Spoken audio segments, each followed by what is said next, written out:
کوئی خاص کمی واقع نہ ہوئی اور وہ اس قابل ہو گئے کہ اتنا بجٹ رکھ سکتے اپنے دفاع کے لیے، یعنی وہ انہیں پتہ چل گیا کہ ہمیں اپنے دفاع کے لیے زیادہ بجٹ کی ضرورت ہے۔ تو پری پلان، جب انسان پری پلاننگ کی ہوتی ہے تو پھر وہ آسان رہتا ہے۔ اگلا ہے جی اعلان تاشکند۔ جنگ بندی کے بعد بھی پورے 4 ماہ تک دونوں ممالک کی فوجیں آمنے سامنے مورچوں پر ڈٹی رہیں، گاہے بگاہے فائر بندی کی خلاف ورزیاں ہوتی رہیں، دوبارہ جنگ چھڑ جانے کا خطرہ موجود تھا۔ چنانچہ اس کشیدگی کو ختم کرنے کے لیے روس کے وزیر اعظم نے دونوں جو تھے پاکستان کے صدر ایوب خان اور بھارتی وزیر اعظم کو تاشکند یعنی روس میں آنے کی دعوت دی۔ یہ دونوں سربراہ اپنے اپنے وزرائے خارجہ کے ساتھ تاشکند پہنچے اور وہاں پر یعنی بات چیت ہوتی رہی، لیکن 9 جنوری 1966 تک دونوں وقت اپنے اپنے موقف پر ڈٹے رہے۔ پاکستان یہ چاہتا تھا کہ کشمیر کا مسئلہ ایک متنازع مسئلہ ہے اور اسے اقوام متحدہ کی قراردادوں کے ذریعے حل کیا جائے اور لوگوں کو ان کی حق رائے دیا جائے، لیکن بھارت کا یہ موقف تھا کہ کشمیر کا مسئلہ کوئی کشمیر نہیں ہے اور اسے اگنور کر کے دونوں ممالک کے درمیان میں خوشگوار تعلقات پیدا کیے جائیں۔ چنانچہ دنیا کو یہ نظر آ رہا تھا کہ اس کانفرنس کا کوئی حتمی طور پر نتیجہ نہیں نکلے گا، لیکن 10 جنوری 1966 کو ایک ڈرامائی انداز میں ایک یہ مشترکہ اعلان جاری ہوا جس کو اعلان تاشکند کہا جاتا ہے، جس کی روح سے طے پایا کہ دونوں ہمسایہ ممالک پرامن دوستانہ تعلقات کو فروغ دیں گے۔ نمبر 2 ہے جی دونوں ممالک کی افواج 15 جنوری 1966 تک ان مقامات سے واپس چلی جائے گی۔ پھر دونوں ممالک کے تعلقات ایک دوسرے کے داخلی معاملات میں دخل نہ دینے کے اصولوں پر استوار کی جائیں گے۔ دونوں ممالک ایک دوسرے کے خلاف پروپیگنڈے سے گریز کریں گے۔ دونوں ممالک کے درمیان سرحدی رکاوٹ بحال کر دی جائیں گے۔ دونوں ممالک اپنے اقتصادی، تجارتی اور ثقافتی تعلقات اور مواصلات کی بحالی کے لیے اقدامات کریں گے۔ دونوں ممالک کے سربراہ اپنے اپنے افسروں کو جنگی قیدیوں کے تبادلے کے انتظامات کرنے کی ہدایات دیں گے۔ دونوں ممالک ناجائز تارکین وطن کی بے دخلی اور مہاجرین کے مسائل پر بات چیت جاری رکھیں گے اور دونوں ممالک اہم امور کے مطابق اعلیٰ سطح کی باہمی ملاقاتوں کا اہتمام کرتے رہیں گے۔ اعلان تاشکند کی روح سے مقررہ مدت کے اندر دونوں ممالک کی فوجیں اسی پرانی پوزیشن پر واپس آ گئیں، قیدیوں کا تبادلہ کر لیا گیا، دونوں ممالک کے درمیان سفارتی تعلقات بحال ہو گئے اور مخالفانہ پروپیگنڈا ختم ہو گیا، مگر بنیادی مسئلہ یعنی یہ مسئلہ کشمیر وہ جوں کا توں رہا۔ تحریک جمہوریت کا قیام۔ فروری 1966 میں لاہور میں پاکستان کی حزب مخالف کی تمام سیاسی جماعتوں کی ایک کانفرنس منعقد ہوئی جس میں متفقہ فیصلہ کیا گیا کہ ملک میں جمہوریت کی بحالی کے لیے مشترکہ جدوجہد کا آغاز کیا جائے۔ چنانچہ 1967 میں 5 جماعتوں کونسل، مسلم لیگ، جماعت اسلامی، قومی جمہوری محاذ، عوامی لیگ اور نظام اسلام پر مشتمل تحریک جمہوریت پاکستان کے قیام کا اعلان کیا گیا۔ اس تحریک نے عوام کو بیدار کرنے اور جمہوریت کی بحالی کے لیے عوامی مہم کا آغاز کیا۔ اس کے بعد اگلا پوائنٹ ہے جی عوامی تحریک کا آغاز۔ 1968 میں حکمران جماعت کنونشن لیگ نے یہ پروپیگنڈا کرنا شروع کیا کہ صدر ایوب خان کے دور اقتدار میں پاکستان میں زبردست ترقی ہوئی ہے اور پاکستان ایشیا کا دوسرا جاپان بن چکا ہے، ملک میں خوشحالی کا دورہ ہوا ہے، اور چنانچہ ان دعووں کے ثبوت کے لیے 1968 میں سرکاری سطح پر عشرہ ترقی منانے کا اہتمام کیا گیا۔ ملک کی طول و عرض میں سرکاری طور پر تقاریب منعقد کی گئیں جن میں ایوب خان کو خراج تحسین پیش کیا جانے لگا۔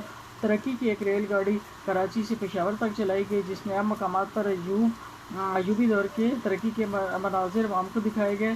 جب اکتوبر 1968 میں ترقی کی یہ تقریبات اپنے عروج پر پہنچی تو عوام کی سینوں میں نفرت کی آگ بھڑک اٹھی، اور کیونکہ عوام کی ضروریاتی زندگی دن بدن مہنگی ہوتی جا رہی تھی، ان کی زندگی بے کیف ہو رہی تھی۔ اسی وقت جب سرکاری ذرائع معاشی ترقی کا پروپیگنڈا کر رہے تھے، ملک سے چینی غائب ہو چکی تھی اور عوام کا شدید رد عمل ہوا۔ ایک طرف حکومت کے خلاف مظاہرے شروع ہو گئے جنہوں نے عوامی تحریک کی شکل اختیار کر لی۔ عوامی تحریک کے آغاز میں راولپنڈی ٹیکنیکل کالج کے طلباء نے ایک مقامی مسئلے پر ہڑتال کی، پولیس نے ان پر فائرنگ کر دی اور اتفاق سے مسٹر ذوالفقار علی بھٹو جو 7 سال خود صدر ایوب کے وزیر رہ چکے تھے، انہوں نے بھی اعلان تاشکند کا بائیکاٹ کیا اور پھر وزارت سے بھی انہوں نے استعفیٰ دے دیا تھا۔ انہوں نے کیا کیا کہ طلباء کی کھل کر حمایت کی، طلباء نے ان کا استقبال کیا اور پھر طلباء کو بھی جب ایک مل گیا ایک رہنما تو انہوں نے ہڑتالیں شروع کر دیں اور دیکھتے دیکھتے ہڑتالیں سارے مغربی پاکستان میں پھیل گئیں۔ مسٹر بھٹو نے تیزی سے مختلف شہروں کے دورے کیے اور یہ جو تحریک تھی اس کو پورے پاکستان میں پھیلا دیا۔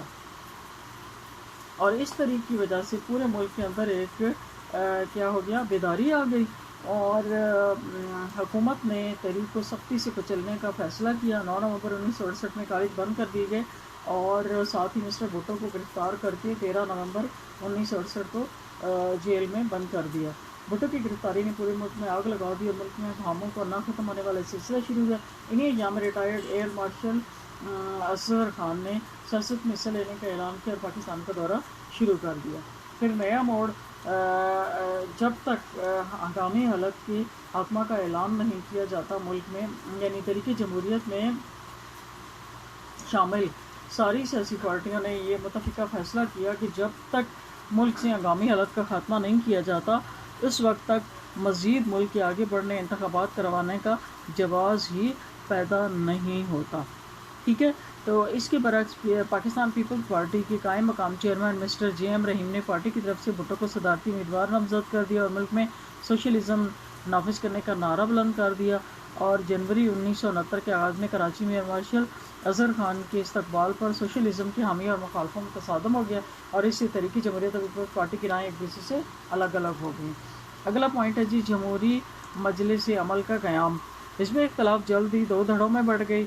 ایک دھڑے میں تحریک جمہوریت کی 5 پارٹیاں تھیں اور دوسرے دھڑے میں جو سوشلسٹ عناصر پر مشتمل تھا، بھٹو اور بھاشانی کا نعرہ لگایا۔ تاہم جنوری 1969 میں ایوب حکومت کے خلاف تحریک بام عروج کو پہنچ گئی جس میں دونوں دھڑے حصہ لے رہے تھے، مطلب دونوں الگ الگ تھے لیکن ایوب خان کے خلاف دونوں تھے۔ تو جب حکومت کی طرف سے تحریک کو دبانے کی کوشش ناکام ہوئی تو 25 جنوری کو لاہور میں کرفیو لگا دیا گیا اور 28 جنوری 1969 میں تک ملک کے تمام بڑے بڑے شہروں میں فوج طلب کی جا چکی تھی۔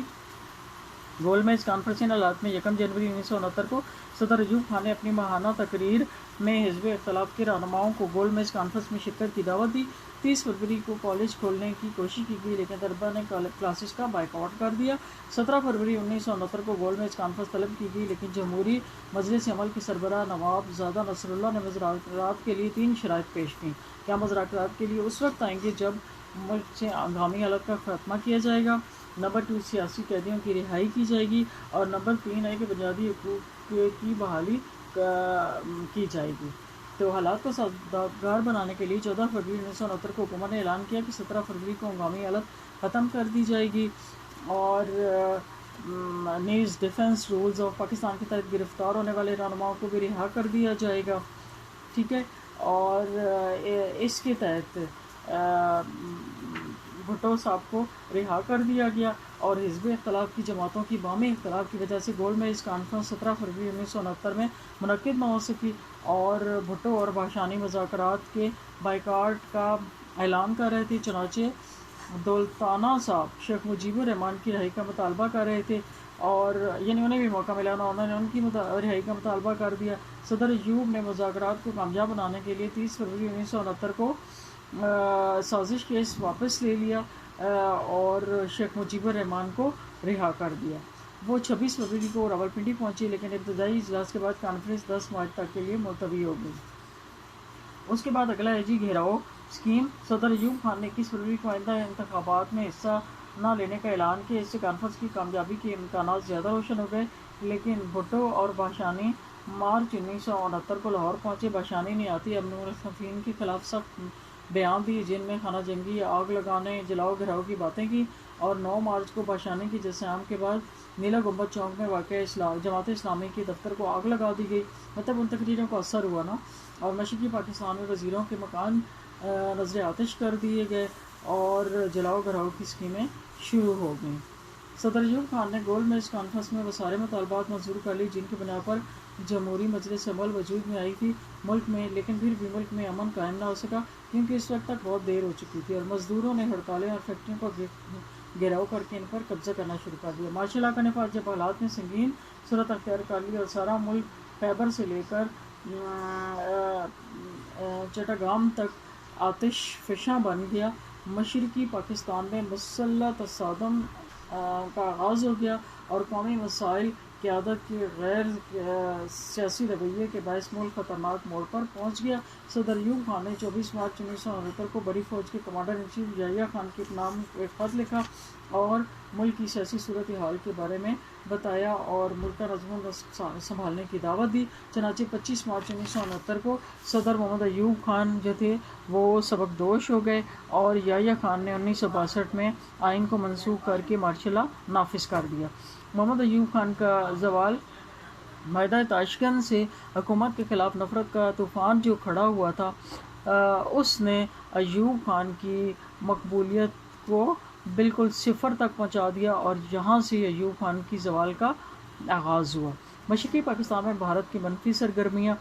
بھارت نے جب دیکھا کہ پاکستان کے اندر حالات خراب ہیں تو اس نے اپنی ساکھ بحال کرنے کے لیے اور سپٹمبر 1965 کی جنگ کا انتقام لینے کے لیے مشرقی پاکستان کو اپنی سرگرمیوں کا مرکز بنا لیا اور 1965 سے 1971 تک بھارت نے مسلسل مشرقی پاکستان کو مغربی پاکستان کے خلاف پروپیگنڈا کی آماجگاہ بنائے رکھا۔ بھارت نے جب محسوس کیا کہ مشرقی پاکستان کے عوام کے دلوں میں بال آ گیا ہے، یعنی انہیں مشرقی پاکستان سے الگ ہونے پر انہوں نے کنونس کر لیے، تو انہوں نے دو قومی نظریے پر 1971 میں آخری ضرب لگانے کا فیصلہ کیا۔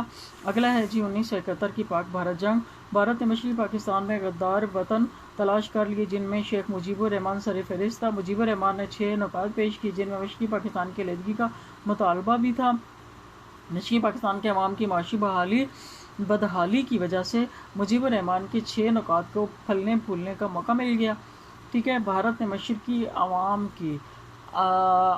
مشرقی پاکستان کی عوام دوستی کا روپ دھار لیا، یعنی وہ ان کو اپنا دوست سمجھنے لگے اور انہیں مغربی پاکستان کی غلامی سے نجات کا مژدہ سنایا۔ عوامی لیگ کے رہنماؤں کو بھارت پہلے ہی شیشے میں اتار چکا تھا اور اب عوام بھی ان کے اشاروں پر ناچنے لگی۔ چنانچہ 1971 میں بھارت نے پاکستان پر جنگ مسلط کر دی اور پاکستان کو شکست سے دوچار کر دیا۔ اس طرح بھارت نے مشرقی پاکستان کو مغربی مملکت پاکستان سے الگ کر کے 1965 کی جنگ کا بدلہ لے لیا۔